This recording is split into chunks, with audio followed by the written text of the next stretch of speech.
Listen up, I got a story to tell. What's good, y'all? Mikey T, the movie star. And, I was letting a lot slide. You know what I mean? Since the abrupt return of Tony Yayo to the internet, the guy, 50 Cent's right-hand man, 50 Cent's expired milk, as he called it, 50 Cent's best friend, the guy whose best friend says that you would die of thirst sitting by a well. What kind of a best friend says that to you? You want to take offense to somebody saying they're done with G-Unit, your expired milk. If my best friend said that I would die of thirst sitting by a well, that's what I would take offense to. So I let things slide with Tony Yayo, the rapper who has had little to no significance since releasing a single with Maserati Fox and Snoop from The Wire, the stick up after his platinum debut album. It took a little bit longer than the other G-Unit guys to go platinum, but he made it. Thoughts of a Predicate Felon, underwhelming reception. The least record sales for a first run of a G-Unit artist. Yes, that's correct. I'm not talking about Buck the World or Rotten Apple or Blood Money. I'm talking about the initial run of G-Unit artists. Guys, you're watching Mikey T, the movie star. If you're not subscribed, subscribe right now, because you're not getting any other live, any other critique, any other explosive content like this on the internet. So subscribe right now. Follow me on social media. It's Mikey T _ the movie star. Whoever follows me based on this video, I'll give you a follow back. So let's get back to the story. Seeing Tony Yayo make his return has been dope. He's on Vlad TV. He's over talking Vlad. He's not hearing Vlad's perspective on topics. Okay, we get it. Vlad has had guests like this. They usually never come back. You know what I mean? When you ruin an interview time and time again, you usually don't get invited back. But anyways, one of their last interviews, Yayo and Vlad were going back and forth about Biggie releasing Who Shot Ya, Tupac dropping Hit 'Em Up. Vlad was trying to hit Yayo with some specifics, some dates. He even went as far to say that he'd put $1,000 on the line. That's right, Tony Yayo's whole check for going on Vlad TV. Anyways, Vlad made Tony Yayo look crazy for not knowing the dates of hip-hop. I'm 35 years old, you guys. I'm born in 1988.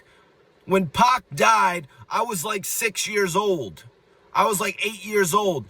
Yayo, you were supposed to have been there taking in this hip-hop information that you seemingly have forgotten.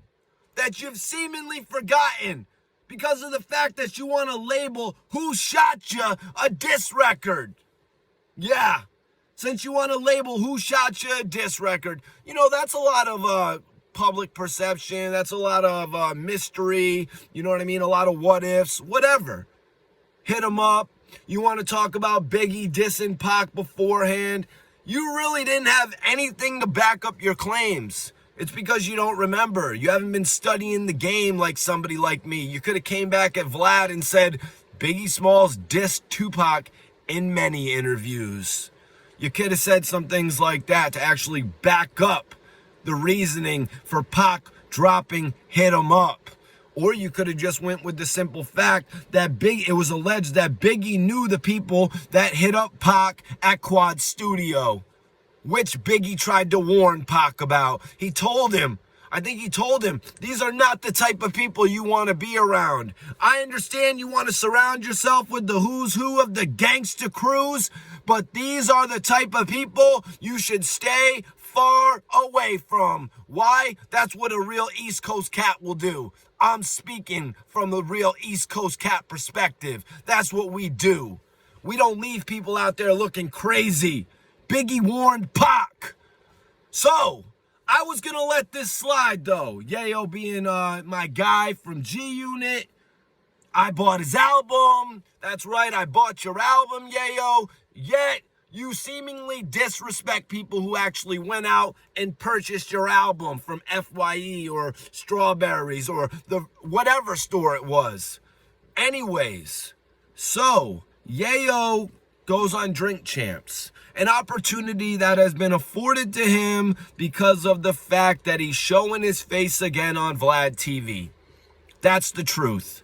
That's the truth. N.O.R.E. wants to give Yayo his flowers because of his loyalty. Nothing's wrong with that. You know, the man had one album. They're not going to have too much history to go over. He's taken a lot of credit for Beg for Mercy, even though he was only on a bonus cut and one other record called Groupie Love. Dope verse, by the way, Yayo, on that. So, Yayo, I was going to let this slide, but you just couldn't help yourself. You seriously had to disrespect DJ EFN? The DJ who they mistakenly call EFN? I'm sorry, he's not named after that crap vodka that your boss tried to put out. He's not named after EFN vodka. EFN has been around a lot longer than that, Yayo. And I'm sorry that you didn't know it.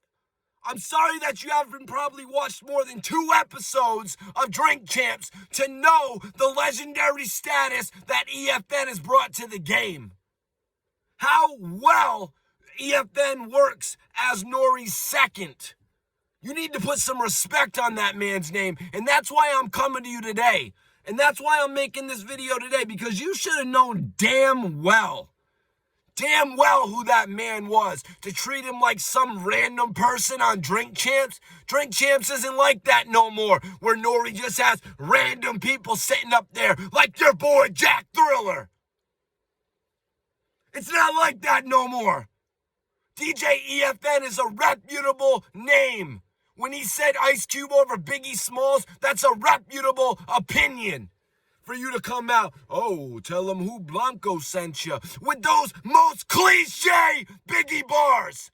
How are you going to bring up the Biggie bars that everybody knows? That's embarrassing for New York. And that's why I'm ultimately pissed off.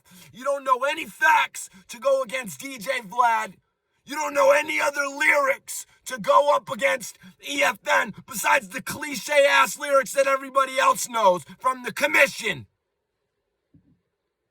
Give him something that would be undeniable, not something that everybody has heard 10,000 times. That's why I'm ultimately upset about this. Because an artist that I had the utmost respect for went to Drink Champs and he tried to treat EFN like he's a nobody. First of all, you better you better thank God for the fact that you're on Drink Champs. You better kiss the ground and thank God that you're on that show. Because they didn't have to have a one-hit wonder like you up there, Yayo. They didn't have to have somebody up there who's going to talk about his second album's budget. I thought the first album's budget was $750,000. Why is the new budget $250,000? Why did your budget go down $500,000? Why did you follow Thoughts of a Predicant up with a song called It's a Stick Up with Maserati Fox and Snoop from The Wire? Why did you do that? Who was your management? When 50 came to you, Banks, and Buck and said, hey, Sha Money XL is out. Sha Money XL is no longer with G-Unit. You guys could have found any manager you wanted. Lloyd Banks, $500,000 first week. Young Buck, the hottest prospect from the South. Tony Yayo, the talk of New York. Eminem wearing your shirt at the Grammys. The three of you could have went out and found any management you wanted. You didn't need Sha Money XL, who y'all came up with recording out of his basement. I understand you all love the fact that you guys know each other, but you need to rise above and become the artist that 50 Cent envisioned, because you didn't. You didn't. And now what you're doing on Drink Champs, disrespecting EFN because you don't know who he is, that man is going to be on Drink Champs when your career is over. when your career's over again in 5 years. You need to respect people. You need to put some respect on that man's name because he's earning it every single day. And that's why I filmed this video today, man. Because I let that talk slide on DJ Vlad's channel when Yayo didn't have his dates correct about Biggie and Pac. I let that slide. But this disrespect, blatant disrespect to EFN over a man's opinion, I'm done with that, man.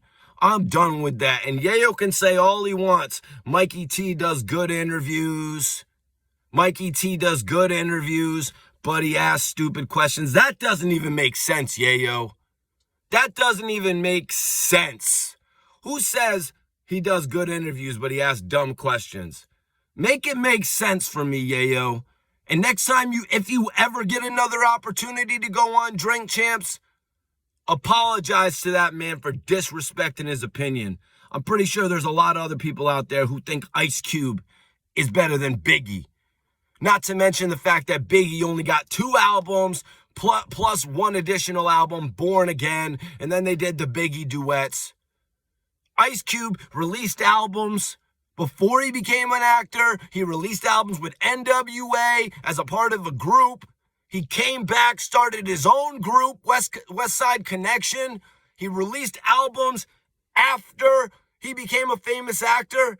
So let's just be real about the situation. Study the game before you just want to come on the internet and start a podcast, or before you want to go network on every single one. Study your podcast networks before you go up there and try to disrespect somebody like he's a nobody who just stood up out of the crowd. That really ticked me off, man. And guys, so it's Mikey T, the movie star. Make sure y'all follow me on social media. You're not going to get a more dynamic blogger than this. I've been on the scene for over 10 years, interviewed the best in the game, Max B, Lil Wayne, French Montana, Pusha T, Rick Ross, Yo Gotti, rest in peace, Young Dolph. Interviewed the best in the game, and I don't plan on stopping. Salute everybody that supports the movement, man. Follow me, Mikey T _ the movie star. Let's go.